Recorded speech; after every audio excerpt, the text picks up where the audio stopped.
Good morning and happy holidays. Happy holiday season. Missed out on a lot. It's been very, very, very crazy for me. In October, my sister went missing. She was found safely, but it was a lot to deal with, and a big learning experience for me. I was very thankful to have the knowledge I had from years of supporting families who had had missing relatives, but the police were a big letdown. Literally did nothing. They didn't want anything to do with it. They told me I only had one assigned officer, and he told me to forget about my sister. I did what I could by calling and reporting her missing, and I should just move on. Anyway, so that was a big ordeal, and it bled into November, and then some other things happened in November. I have no shame that I have a history personally and in my family of mental health issues. I honestly believe everyone should be in therapy, but especially if you're struggling, you should reach out, and there should be free resources to anyone who needs it. And unfortunately, there aren't, which is why my partner, Michael, has not been treated for schizophrenia since the beginning of COVID, when his therapist shut down her office. He hasn't been able to find anyone since then. There's one doctor who will medicate him, but not the things we know will work, just whatever he decides he wants to try. And it's difficult and painful and crazy, but not my point. In November, I got to the point that I was looking at inpatient options. I had a vascular issue, blood clot, and went to the hospital for it. And I don't want to call it a mistake, but I answered truthfully about suicidal thoughts. And the next thing I knew, I was in a padded room, and it was not a fun experience. And then I had to do some things to preserve my own sanity that hurt family members. I had to draw some boundaries. I had actually drawn these boundaries weeks earlier, and they'd just been ignored. Okay, all stories have multiple sides. There are no pure victims and villains in most stories. I can only tell you my side.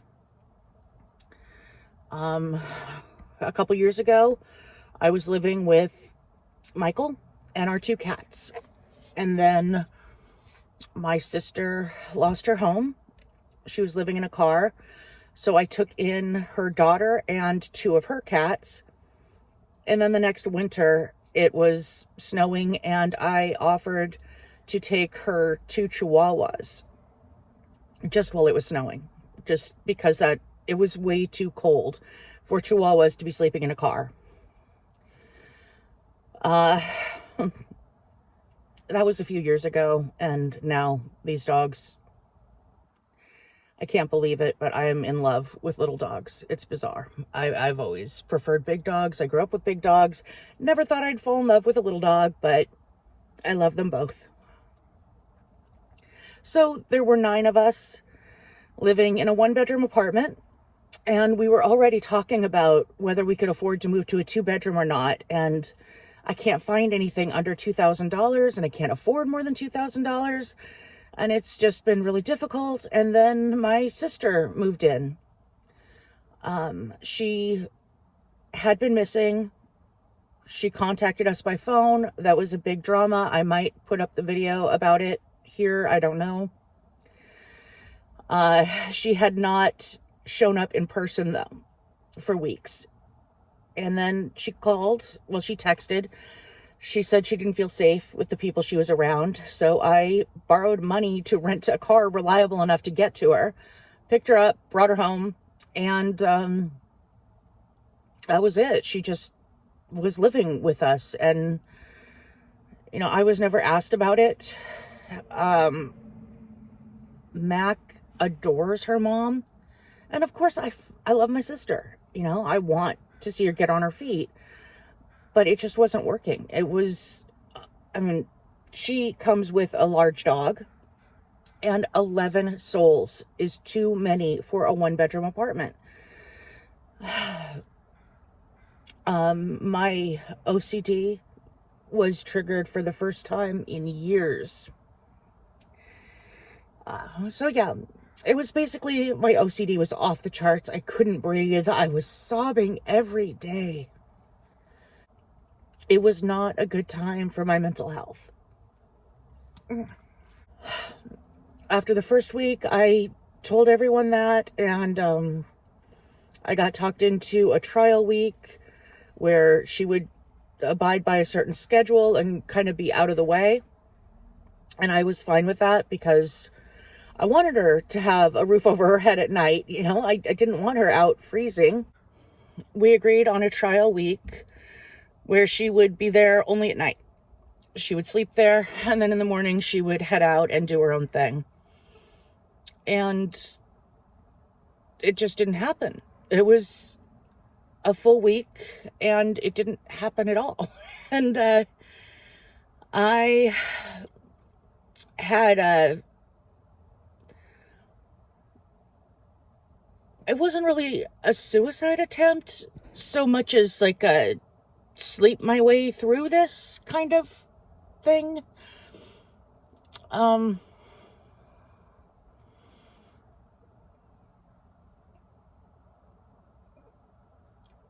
Yeah, I couldn't breathe. It was too much. It was overwhelming. Everything felt cluttered. And no one was really listening to me. Michael, he was with me, but is too much of a people pleaser to stand up to my sister. My sister, of course, didn't want anything negative, but she wanted a place to stay. My niece absolutely adores her mom beyond anything, and probably understood my mental health issues the most, but that just made her feel torn between me and her mom, which is not a fair place. And it was just really difficult. It still is. It's over, but it took another couple weeks before I just chose myself. And it is a difficult thing when you're actually forced to choose between yourself and someone you love. But she stayed with us for a month. I want her to do well. I want her to be safe and secure. I just don't have space. It's not unreasonable to say 11 is too many. We don't have the space. And I just also like routine, and I like things my own way, and I have to work hard not to interfere in other people's lives with, my OCD is my own. I am a control freak about certain things around me and things being where they belong. But I work very hard not to control what other people do. And, Mac has her own area and Michael has his areas where they can do whatever they want, and it's none of my business. And no matter how off kilter something seems to me, I will leave it alone because it's their space. But in shared space and in my space, things need to go where they belong. And the final straw for me was just some stupid basic grocery items that she used the last of without telling me. And I had told her that when things get low, you need to tell me. If I go to reach for something and it's not where I expect it, that is what triggers the OCD. And it was like eggs, very basic stuff, eggs, cheese, milk, staples, the kind of things that it's just weird to use the last of in someone else's home and not say anything. Which made me think maybe she planned to replace them, but she didn't. And a couple days later, I had the blood clot. I went to the hospital, and I just realized that I had to pick, and I told her she had to leave. I told her she could have a few days. She was there one more day, and then she left, and I think we're okay. I don't know. I don't know if she's okay. We don't communicate very well. If I try to talk about something serious, she has a tendency to flee, get defensive, then flee, or just avoid. She came over for the holidays, for Thanksgiving, and for Christmas. Thanksgiving, I was not well physically. I sliced my finger open. It's another thing. I've been destroying my hands. I had 6 different hand injuries, completely separate incidents. 3 of them were actually just to the nail, but there's this one. There's a vertical stripe down the middle. It just cracked. And then the thumb and the index also have cracks, but they're in the middle of the nail bed horizontally, which is painful and it sucks, but I've had those before. This one is weird. I've never had a vertical crack. And then I also, I don't know, there's, can't see it, a couple pretty significant cuts into my fingers. So I don't know what the hell is going on. This hand has been cursed. Anyway, we survived. We got through Christmas. My sister came over. Things were nice. It went quiet. No fighting, no drama. And that's what it's left at. Of course, while this is going on, our toilet went out. They had to rip up the entire floor of our bathroom and replace it. And it's still not done. It's been weeks. We had to use the toilet in an apartment a couple units down for a few days, which I know it's two fucking units away. But if you have chronic pain, if you have mobility issues, that's a million miles away.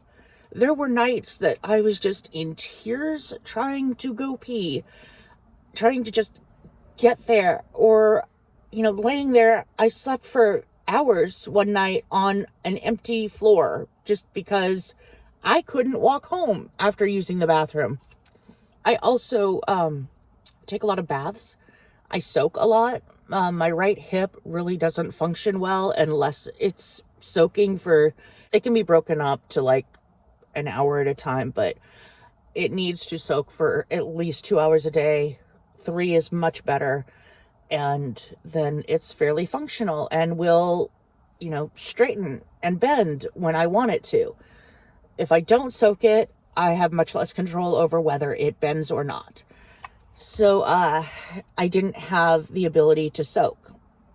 I probably could have at the other apartment. I did the first night, but they had these, the floral stickers on the bottom of the tub so you don't slip. But they had been pulled off. So it was just these like scratchy remnants of the stickers. And when you have neuropathy and your skin hurts, the last thing you want is to lay on that kind of texture. It was hellish. So I didn't get to soak and I had to walk more, which is good, which also goes into another aspect. Okay. So, maintenance drama, house drama. I have been having a difficult time physically, mentally, emotionally, psychologically, spiritually, economically, whatever you can think of. It's not been great. And I know right now a lot of people are pulling away from true crime, which is kind of weird. You've got people that like Eleanor Neale taking a break, which I totally support and respect. It's a lot emotionally, just as someone who consumes a lot, I know how difficult that can be. And when you're diving deeply into it regularly, it can be extremely difficult. And anyone who feels they need to step away should step away for as long as they need to. But we have other people like Sherilyn Dale, who's doing lighter content, moving away from true crime. I don't know what's going on, but I really hope she continues her Sippendale Foundation and sticks with at least helping the victims of true crime, the families. I'm sure she will. I assume she will. I don't know. But more and more people are kind of moving away from it. And I think that maybe the fad aspect is kind of dwindling, and the people that are remaining hopefully are going to be really dedicated. Not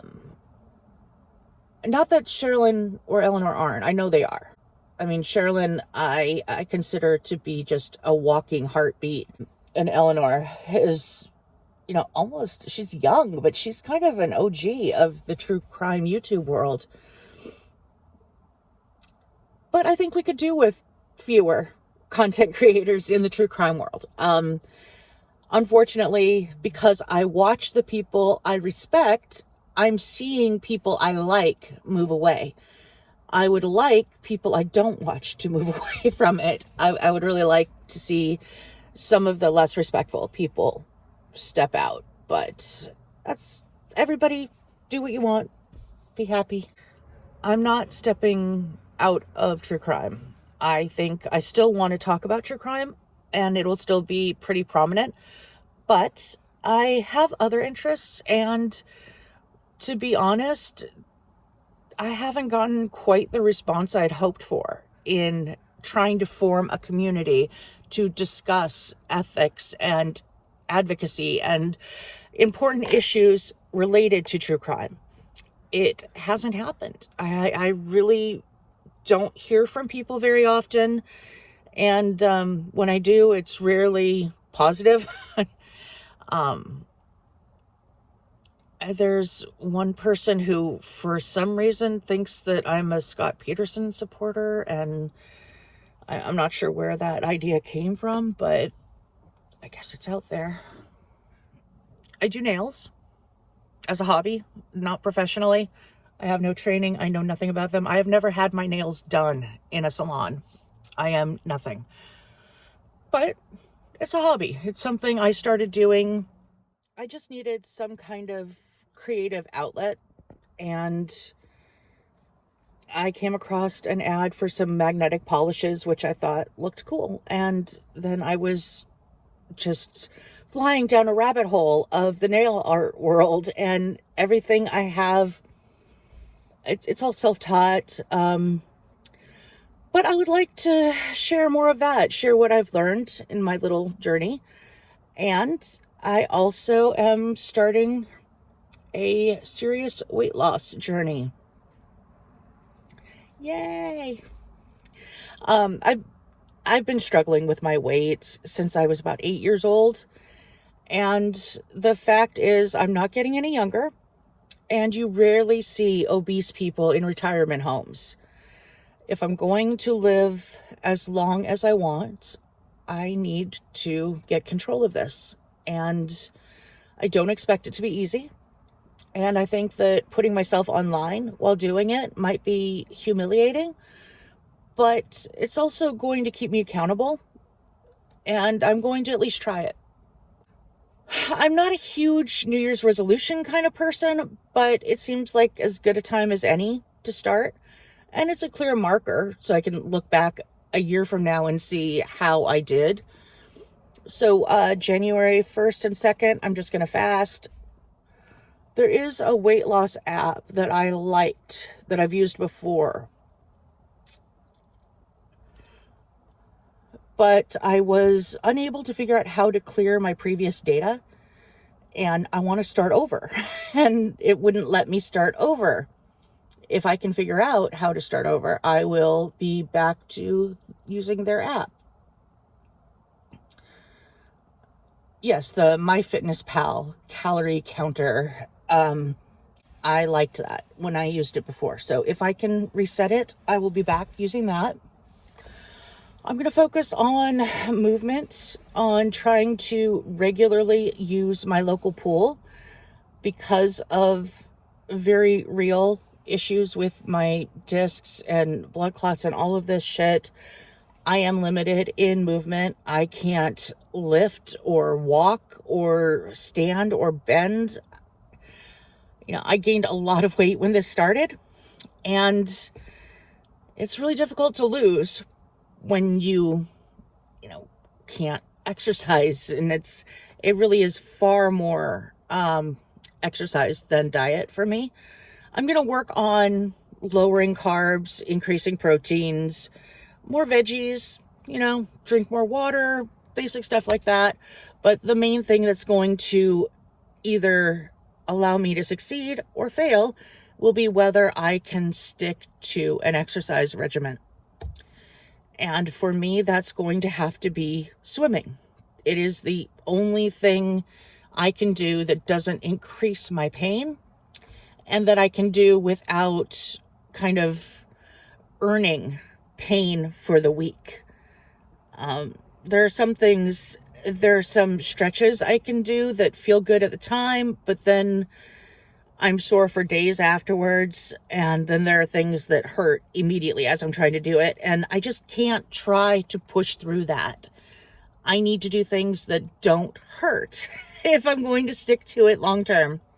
And for me, that is going to have to be in water.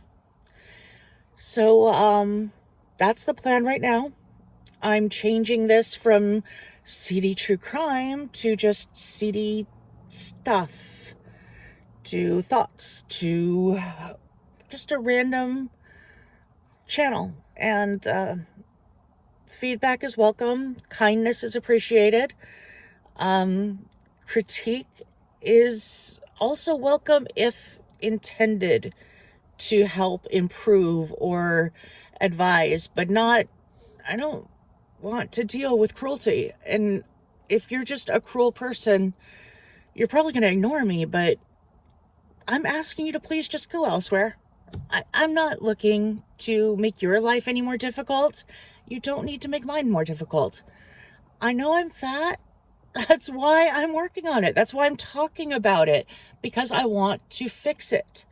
There's no real need for you to jump on and say mean things. But I wish you well. So just please go elsewhere, and I hope you find happiness and heal whatever is bothering you. So that's it. Channel changes for the new year, for 2025. I still want to talk about true crime. I'm still following true crime. I've been following it since I was a child, so that's not going away. And we can talk about anything anyone wants to talk about. Just hit me up. This opens it up to do a little bit more variety. Do the nails. I don't know. Should I do a separate channel for nails and then do a separate channel for weight loss and a separate channel for true crime? Or is it acceptable to have one channel that's kind of mixed up and a little bit of everything? Or I think I usually see it as separate channels, but that seems like a lot of work. So I guess I'll just do a random YouTube channel about nothing in particular, and we will see how it goes.